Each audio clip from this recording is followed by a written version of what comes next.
Now here with more, Lieutenant Colonel Michael Waltz. He's a former Green Beret commander and is a Fox News contributor. Very good to see you, Colonel.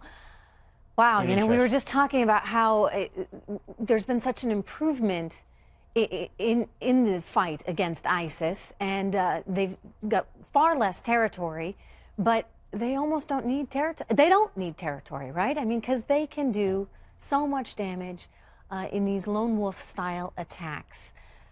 Do we work with Putin? Can we work with Putin on this as we try and deal with this serious issue? Well, Trish, President Trump is absolutely correct in that ISIS is defeated as a state and as an Islamic state, but it's not defeated as a movement, and certainly Islamic extremism is not defeated as a movement.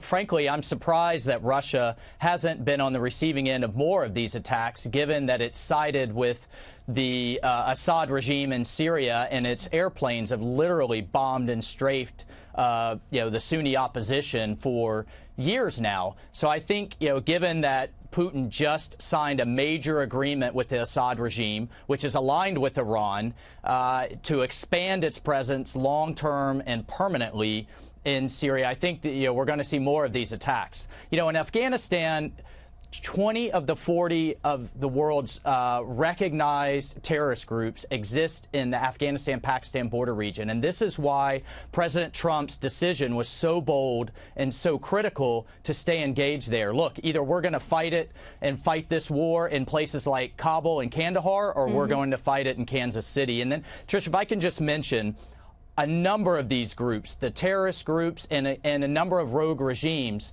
both Iran, North Korea, Syria, are using American citizens as hostages and as bargaining chips against the United States. And tonight, as we speak, they are being tortured, they're being held. They have to be front and center in our strategies, whether we're dealing with rogue regimes or whether we're dealing with these terrorist groups, to get these Americans home. You brought up North Korea, and that's increasingly a problem for us. Well, we have new pictures that suggest China is selling oil to North Korea, and this is something the president was not too happy about, especially considering that he had been trying to talk to President Xi and had him at Mar-a-Lago, et cetera. Let me share with you the tweet that he put out today, basically saying that they got caught red-handed, very disappointed that China is allowing oil to go into North Korea. There will never be a friendly solution to the North Korea problem if this continues to happen. So China, Colonel, tells us that they're all on board for the sanctions, and then they go and sell oil to North Korea. So how are we going to trust anything China says in this whole dialogue?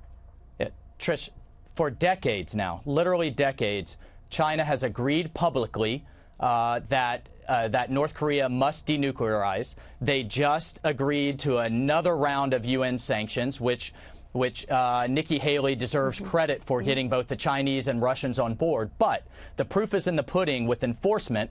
The Chinese, on the one hand, just released customs numbers saying that they've cut off oil and gas, that they've cut off foodstuffs to the North Korean regime, but yet we have this evidence of kind of black market and other nefarious dealings. Look, the Chinese have it on their shoulders to peacefully stop this program before it becomes a menace to the world. And I think the president is right in not rolling the dice that Kim Jong-un is a rational actor, and not rolling the dice on an American city and saying, China, you take care of this problem or we will. Okay, so we want him out of there.